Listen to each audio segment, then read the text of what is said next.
Welcome back, everybody, to Mighty Switch Force. It's been a while. I've had this video ready to commentate over for like 6 weeks, and then, like an idiot, I failed to make proper updates. So anyway, this video we're going to be doing levels 11 through 16, and let me tell you something about level 16. Level 16 is a thing, but we gotta get there first. For now, we see more puzzles with the colored blocks and all this other shenanigans. And I did actually kind of mess this level up, as you will see very shortly. All involves what I do here, and it's like, well, shit, I can't shoot through that. There we go.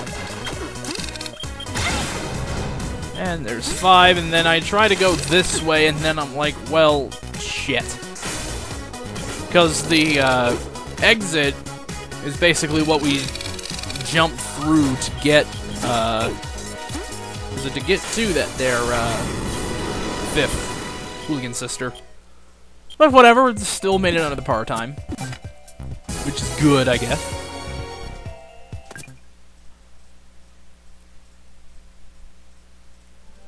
Now we get to level 12! How awesome is that? Let's go!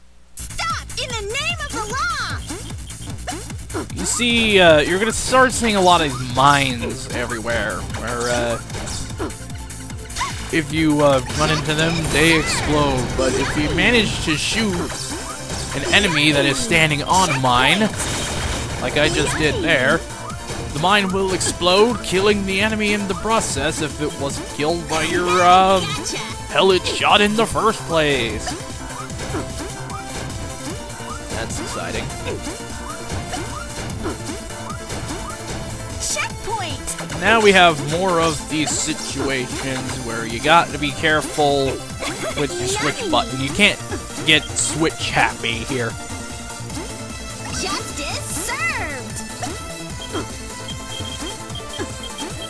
Here you got to be really careful. You don't stupidly get yourself hit. Justice served! And if you hurry, you should just be able to jump over that and not hit a mine or hit the enemy. Checkpoint!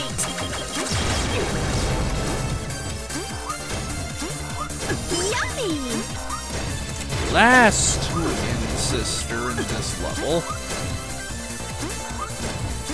is right there, along this pathway, and then kind of have to use switchiness to your advantage, otherwise you're gonna die. Especially in this part. This part can be kind of tricky on your first go, where you gotta switch to make them go invisible, and then make sure you are well past the actual blocks before you hit the switch button again.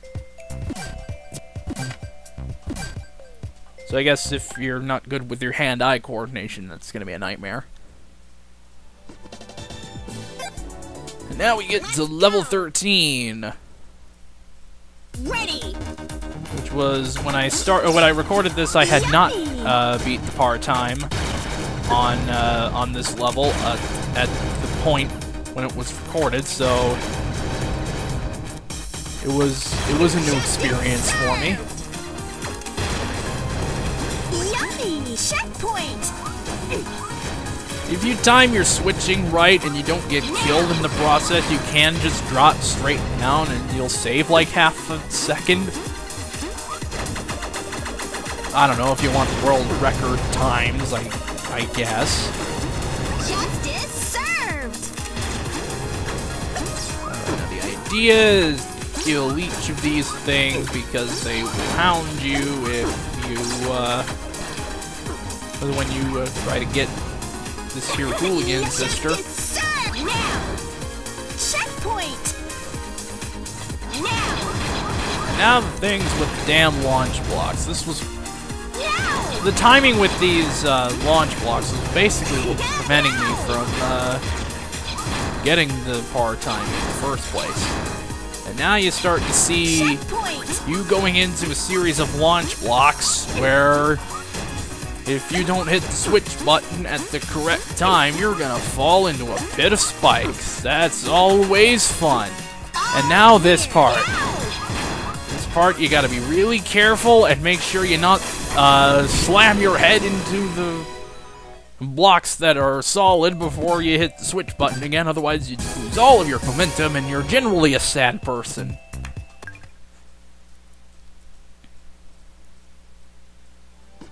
That was level 13. It's pretty lucky.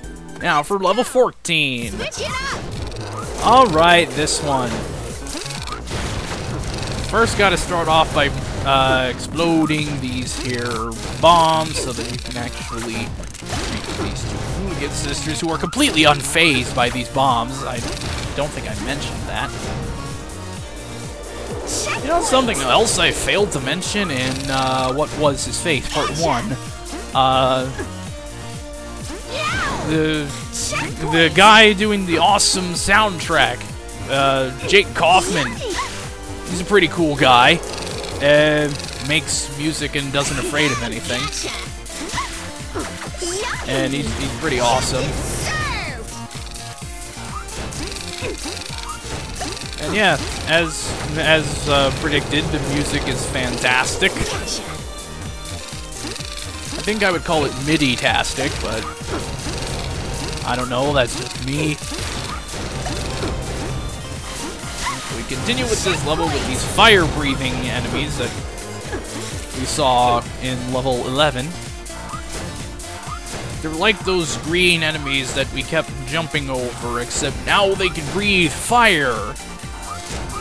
That's kind of a scary thought, honestly. That's right, we pick this up and we can get out of here. Of course, the getting out of here part can be made kind of tricky. Especially with these colored blocks. And these damn fire-breathing enemies, but who cares? We beat the level. Not too bad.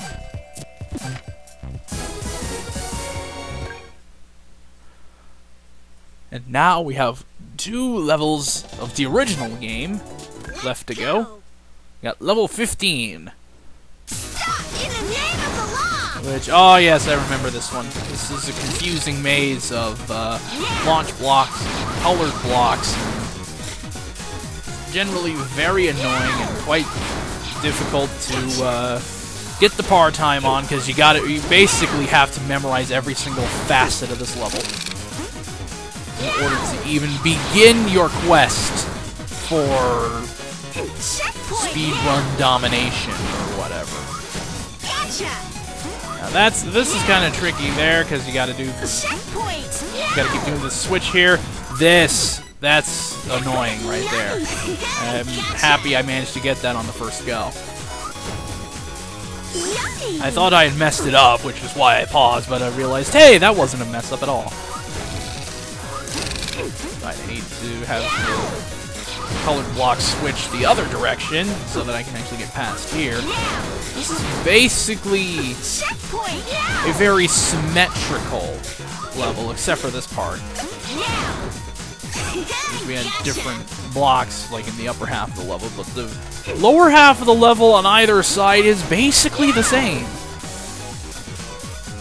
Which is why I just went over there real quickly. Real quick like. Damn it. There we go. And I'm like, oh shit.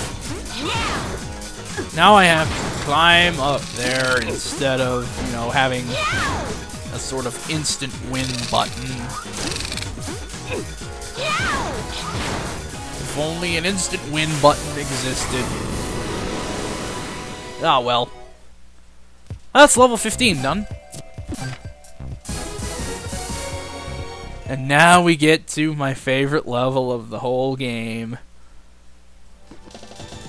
Level 16. Level 16 is the third type of level that I had mentioned in the types of levels that I said in part 1, and I said there would be a third one. This is it. It's this kind of level where you do not control when the switching happens. The switch stuff happens every 3 seconds. Which means, because of how this cycles and shit, every mistake you make will, if you're lucky, cost you a grand total of 6 seconds.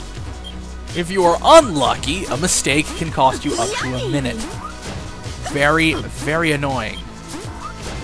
This also has the highest par time of any level in this entire game. This actually includes the hyper levels.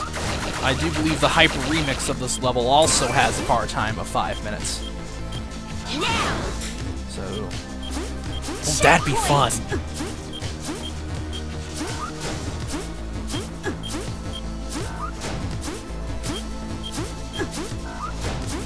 Yes, memorization of every single portion of this level. And I can just fortunately jump across those. Yummy! The trick here is to get into the launch blocks in time. You have to time your jump correctly so that you can get in the blocks, and to avoid getting pushed in the screen, you have to time your jump correctly so it switches as you are not presently in front of a block that will become solid. And as if that wasn't enough, they have the nerve to have these colored blocks in here. Very annoying.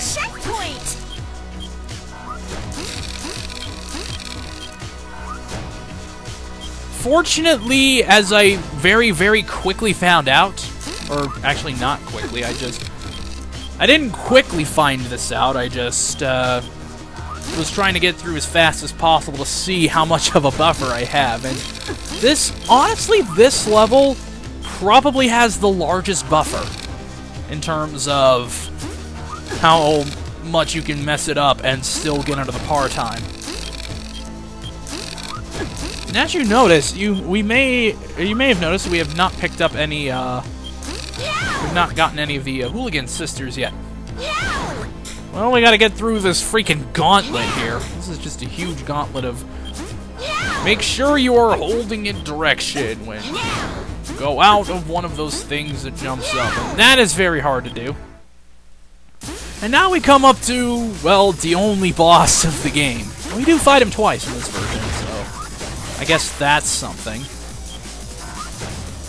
So basically, if you couldn't figure it out, the weak point is the eye, and every time you hit the eye 3 times, one of the hooligan sisters drops down, and once you've got all 5 hooligan sisters, you just have to hit the eye 3 more times, and you are done. So by math, you have to hit the eye 18 times in total, and he has a very predictable pattern, which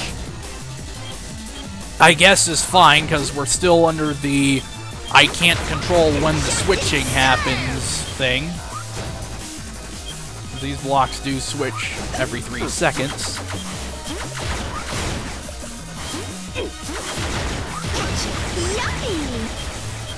So yeah, very, very simple boss.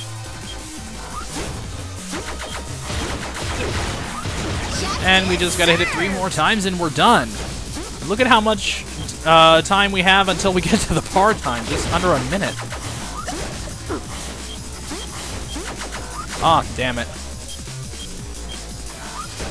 I made some major mistakes in this run, so you can probably do this level in under 4 minutes, which is astonishing given the par time is 5 minutes. Now we do our little dance and we get the hell out of here. We get the original ending screenshot. A job well done. And then we get the credits, which thankfully I can speed up by holding down the A button. I was very excited when I figured this out. I'm like, can I skip these? And I probably could have. But I'm like, hey, I can fast forward them even better. I can include the credits and not spend so much goddamn time on them. It's a win-win situation.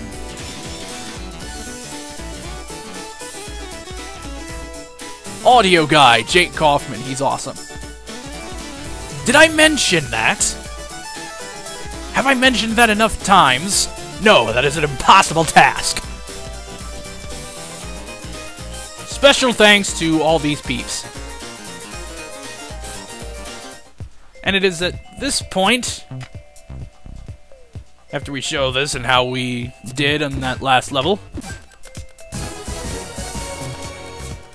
it is at this point that the 5 bonus levels open up, which we will do next time, so see you then.